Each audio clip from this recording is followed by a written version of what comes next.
sport, an art, an environmentally sound method of harvesting the sea's resources.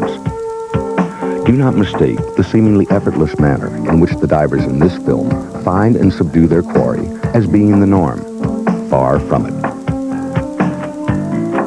Champion freediver George Kelly makes taking his 30-pound black grouper look easy, but it took years of practice to acquire the skill and gain the confidence to free dive to this depth.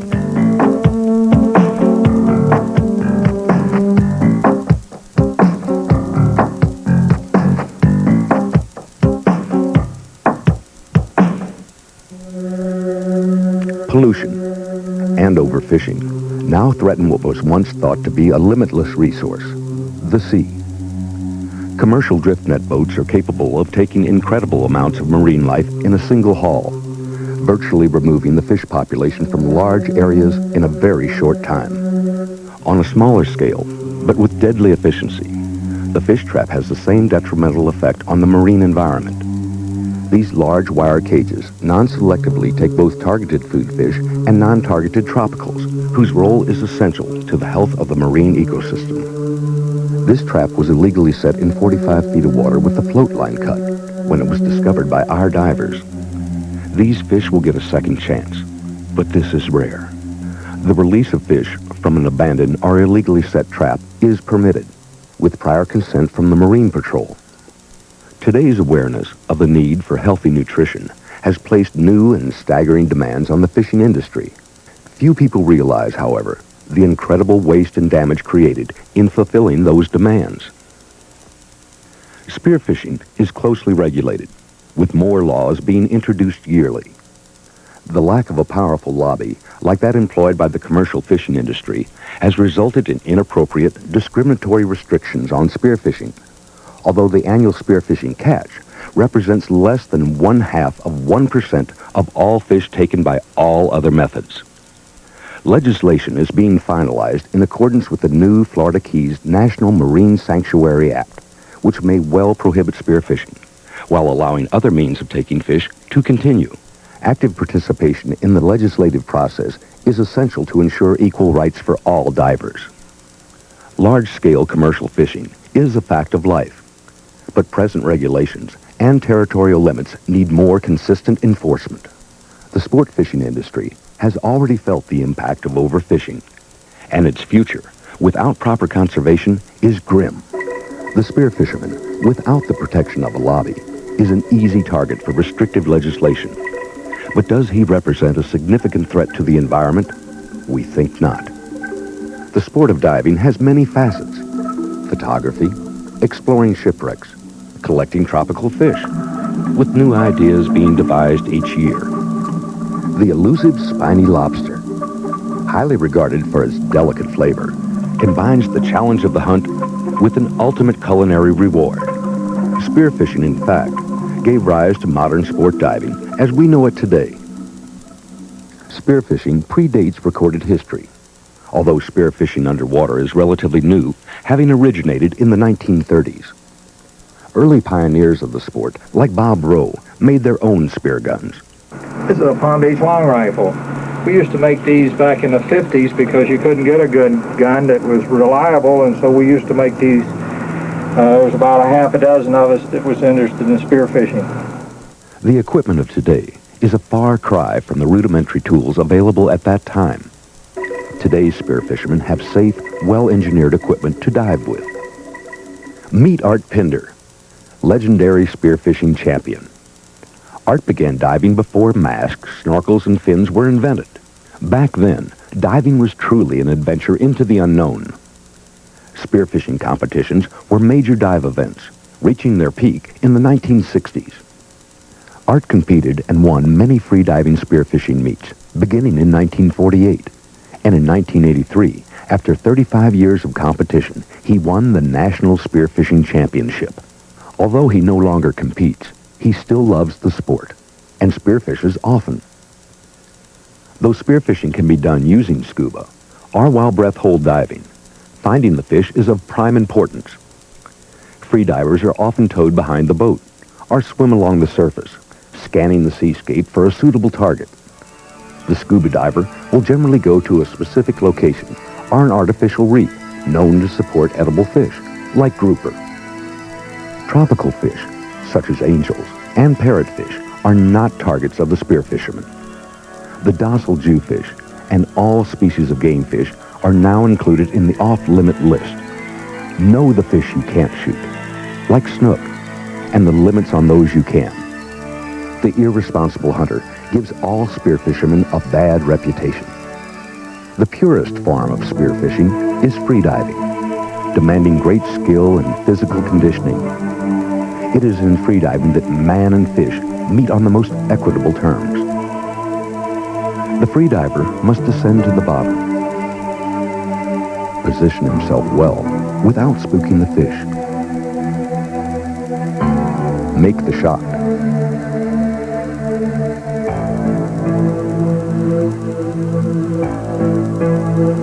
retrieve and control his catch, and ascend to the surface, all on a single breath. This sequence of events will typically take from 45 seconds to well over 1 minute for the experienced freediver. For those wishing to test their skill, spearfishing can be a competitive sport. Freediving or breath hold diving competitions are held on state and national levels. National championships are conducted each year, with Hawaii, California, or Florida typically hosting these highly competitive events. Other countries, like Italy, site of the 1989 World Meet, draw large crowds and top freedivers from the entire world. You're still stringing fish. There's your champion. There's your champion right there. In Europe, competitive spearfishermen are considered to be sports heroes. Other than the spear gun, which we will discuss later, the freediver's equipment can be quite simple. Just the basic mask, fins, snorkel, weight, and gloves. Experienced freedivers, like Craig Swavely, use low-volume masks for ease of pressure equalization, large-bore snorkels for unrestricted breathing and clearing, and long, flexible fins for slow yet powerful strokes. The diver is generally weighted to be neutrally buoyant at the midpoint of his average working depth. The single most important piece of equipment is the spear gun. Many different types are produced by a number of manufacturers, with each diver having his particular favorite. Most guns, such as this popular A.B. Biller model, are powered by rubber bands with a trigger release. Free shaft guns are generally used for bottom-dwelling fish and under conditions where the diver can retrieve his shaft should the fish swim off. A wounded grouper will usually swim to a hiding place in the reef, giving the diver an opportunity to reload for another shot.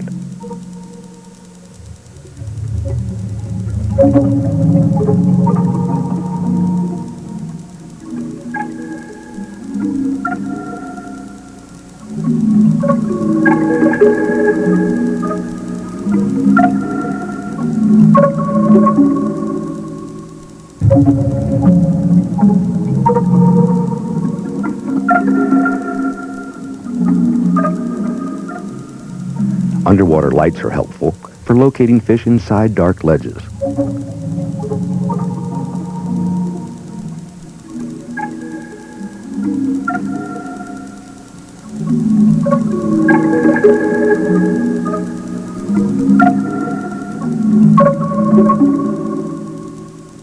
Proper selection of the shaft is also important. Experienced divers choose stainless spring steel shafts for their resistance to bending.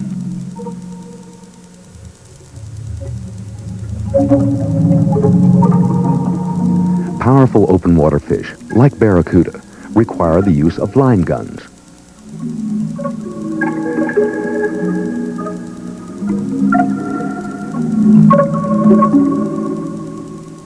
Other open or midwater species include amberjack, permit, pompano, and cobia, which when wounded will swim away from the diver if not secured by a line.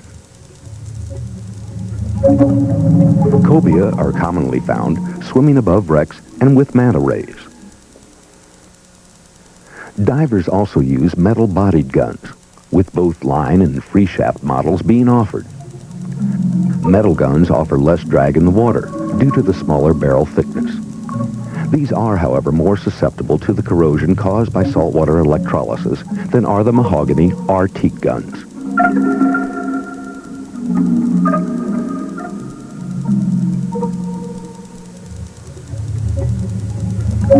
Bob Delusky demonstrates the use of a metal free-shaft gun.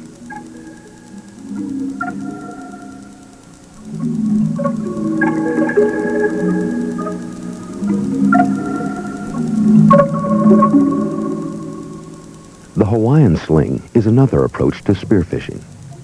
Simple and efficient, it was one of the first devices to be used. Virtually unchanged for many decades, the Hawaiian sling enjoys widespread popularity to this day and is used extensively in areas where trigger-activated guns are prohibited. Another device, the pole spear, is also widely used. Though limited in range and generally used for smaller fish, the pole spear is nonetheless an effective spearfishing method. Pneumatic and spring-powered guns are also available, but are not widely used in saltwater.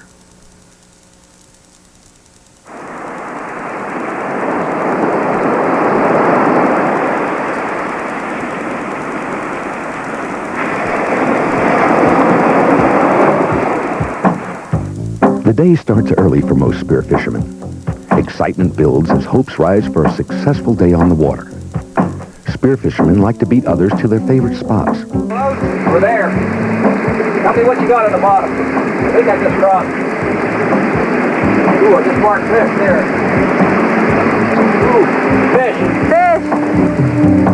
These exciting journeys into the underwater realm, along with the camaraderie shared in and on the water, provide a rich and rewarding experience.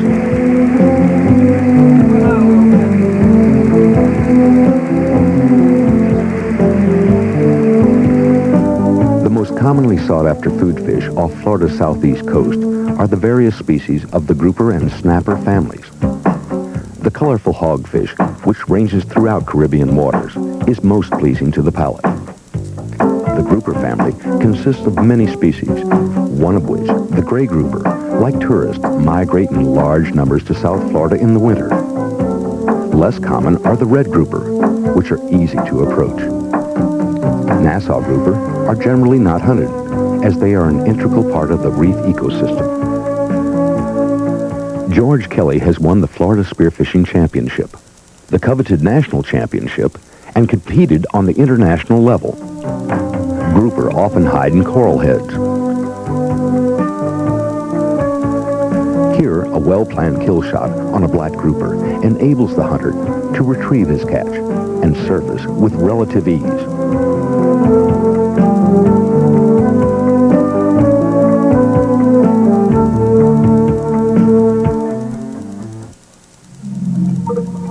Once startled, the fast-moving grouper becomes a most elusive target. Even deft camera work does not fully capture the action, as this grouper flees the diver. Once I got good at catching lobster, I tried spearfishing. I'm just learning, so I run down a mental checklist. Slinging my gun to free my hand, keeping the fighting fish away from my mask and regulator, and remembering to check my air and time when I'm so excited. Each time it gets more automatic, and I get better at it. I want women to know we can do this too.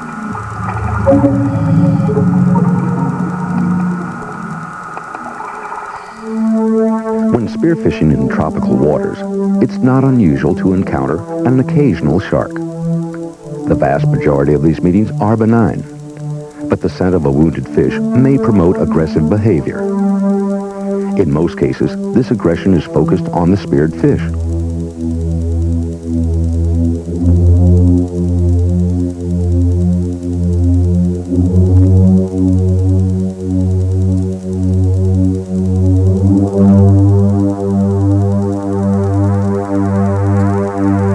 Shooting scenes for this film, George Kelly experienced an unexpected attack by a gray reef shark.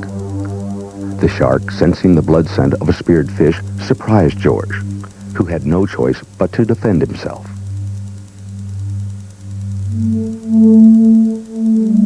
This shark had to be shot a second time before it was safe to bring it into the boat.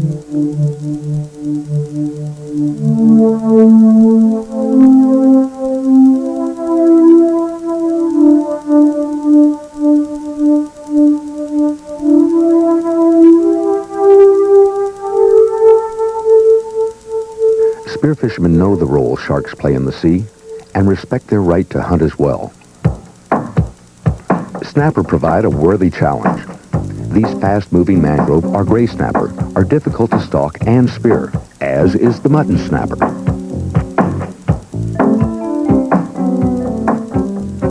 Gray snapper will flee the diver, changing direction.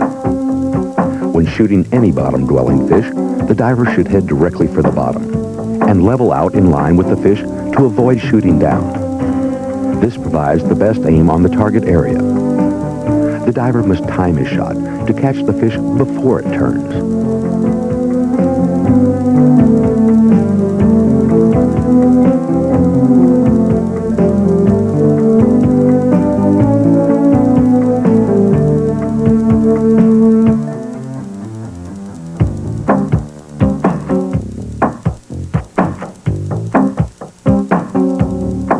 The mangrove snapper appears gray in the filtered light at depth. On the surface, the reddish hue is now evident.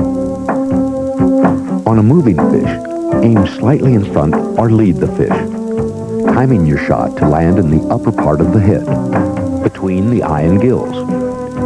Generally difficult to approach, mutton snapper put up a strong and determined fight. A successful shot on one of these fish is rewarding to any hunter.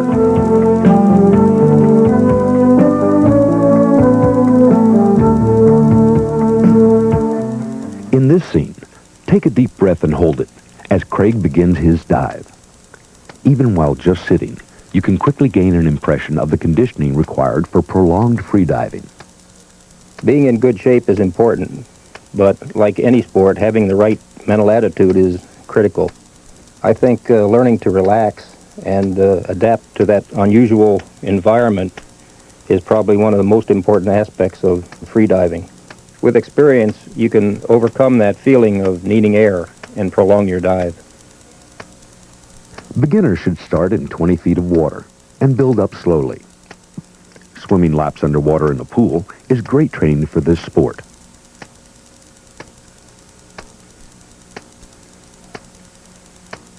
Not every dive produces fish. The diver may make many descents before a suitable fish to spear can be located.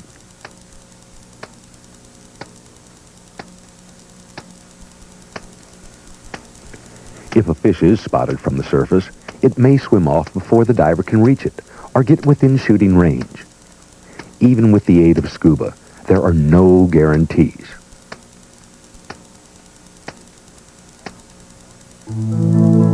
Hogfish provide an unusually easy target for the spearfishermen, as they will generally continue to graze on the bottom, oblivious to the approaching diver. Most other species are not so obliging. George Kelly demonstrates a high degree of skill and experience in this shooting sequence.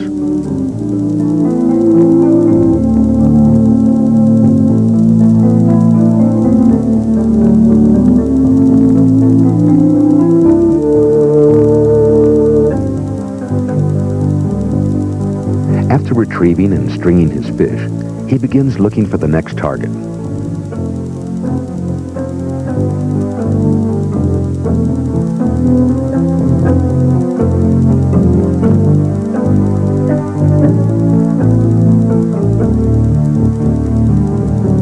While returning to the surface, he begins to reload, reducing his time to return for the next dive.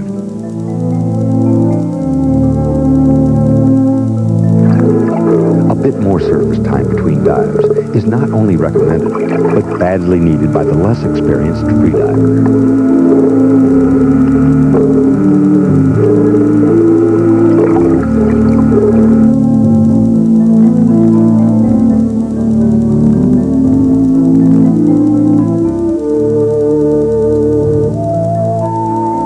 Since hogfish provide such a willing target, care should be taken to select the more mature fish present. This is a good idea for all fish. Divers should be mindful of the potential danger of predators when trailing a stringer of shark and barracuda snacks. When scuba diving with a float, it is best to attach the stringer to a float line. thus removing the danger of attack on the diver.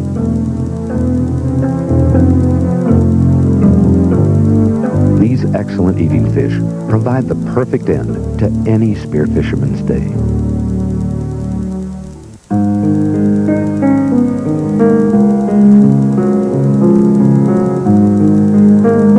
Diving is more than spearing fish. The feeling of complete freedom in this three-dimensional environment and the serenity and quiet beauty of the underwater world combine to give the diver a feeling of oneness with nature.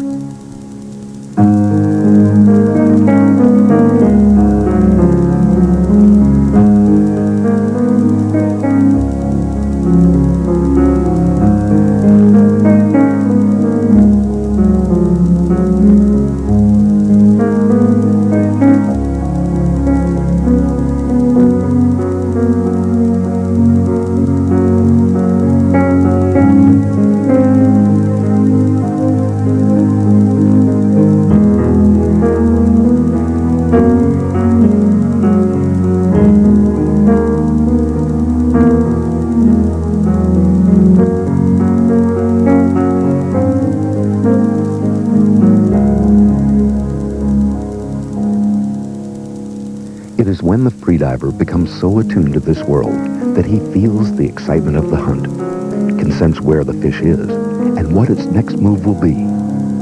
This knowledge comes from many days in the sea and many dives.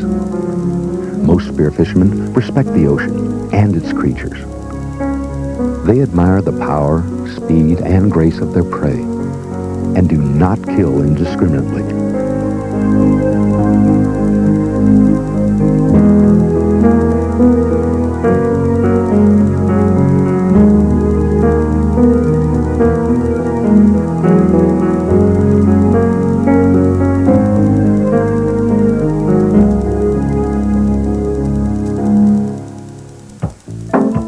A tired diver returns to the boat with the last fish of the day. The atmosphere on the boat returning home after a successful day of spearfishing is usually one of happy conversation, recalling the events of the day. Tall tales abound. The perfect end to a perfect day. Everyone pitches in and gets involved. A day on the water makes everyone hungry, and a freshly speared fish for dinner is one of the best rewards of a day in the ocean. Spearfishing is an art and a sport, practiced with concern for our ocean environment. Men and women, young and old alike, can participate. It helps to stay in shape, dive often, and learn all you can. A 50-pound grouper like this one can be your reward. Few encounters can compare with total immersion in the underwater world. The closer the diver comes to the unhurried rhythm of his surroundings, the more productive and rewarding his experience will be. Through this bond with the environment, skill, respect, and conservation are naturally fostered. Share in the adventure. Come dive with a spearfisherman. Become one yourself and enjoy this wonderful water planet and more of what it has to offer.